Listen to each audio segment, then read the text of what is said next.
The internal struggle for dominance over your own mind is the most significant conflict you will ever face in your pursuit of a superior existence. You must realize that your thoughts are often not your own, but are the result of social programming and ancient biological fears designed to keep you subservient. To win this mental battle, you must become a cold observer of your own internal dialogue and learn to identify the voices that preach hesitation and doubt. These voices are the primary obstacles to your sovereignty, and they must be silenced through a radical commitment to objective truth and strategic action. When you take control of your mental narrative, you stop being a victim of your emotions and start being the commander of your destiny. Your mind is a battlefield where the forces of your ambition are constantly under attack by the seductive whispers of self-sabotage and the fear of social rejection. You must develop a psychological armor that is thick enough to deflect the opinions of the masses and the criticisms of those who do not share your vision. This requires you to strip away the need for external validation and replace it with a firm internal sense of value based on your own results.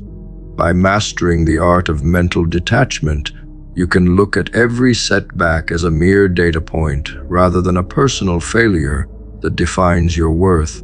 This shift in perspective allows you to maintain a steady hand and a clear head even when the world around you is descending into chaos.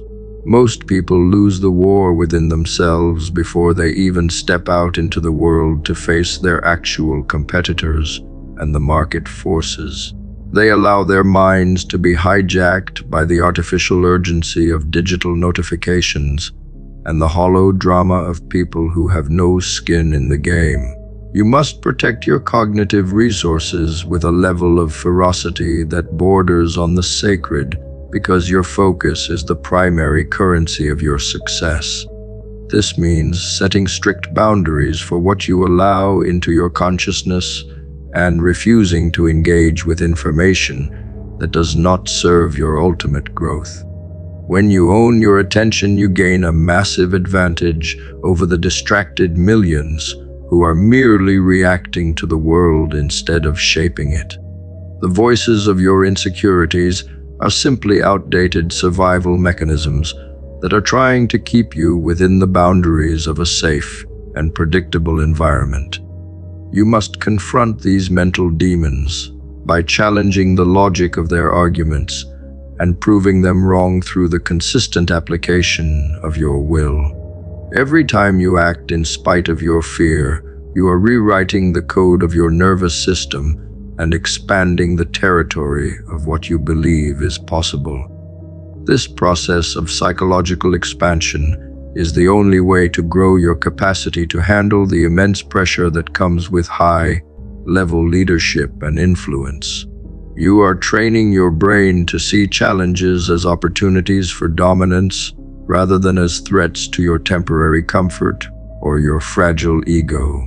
Emotional volatility is a weakness that your enemies will exploit if you do not learn to manage your internal state with the precision of a master strategist. You must learn to bridge the gap between a stimulus and your response so that you are never acting out of a place of blind anger or paralyzing fear. This emotional intelligence is not about suppressing your feelings, but about understanding their source and choosing the most effective path forward regardless of them. A person who is in control of their emotions is a person who can navigate any social or professional landscape with a sense of calm authority. By mastering your internal weather, you ensure that your outward actions are always aligned with your long-term objectives and your core values. Consider the reality that the world is constantly trying to manipulate your perceptions through marketing and media and the subtle pressures of cultural conformity. To win the psychological war, you must become a critical thinker who questions everything and relies on their own observations and logic to form a worldview.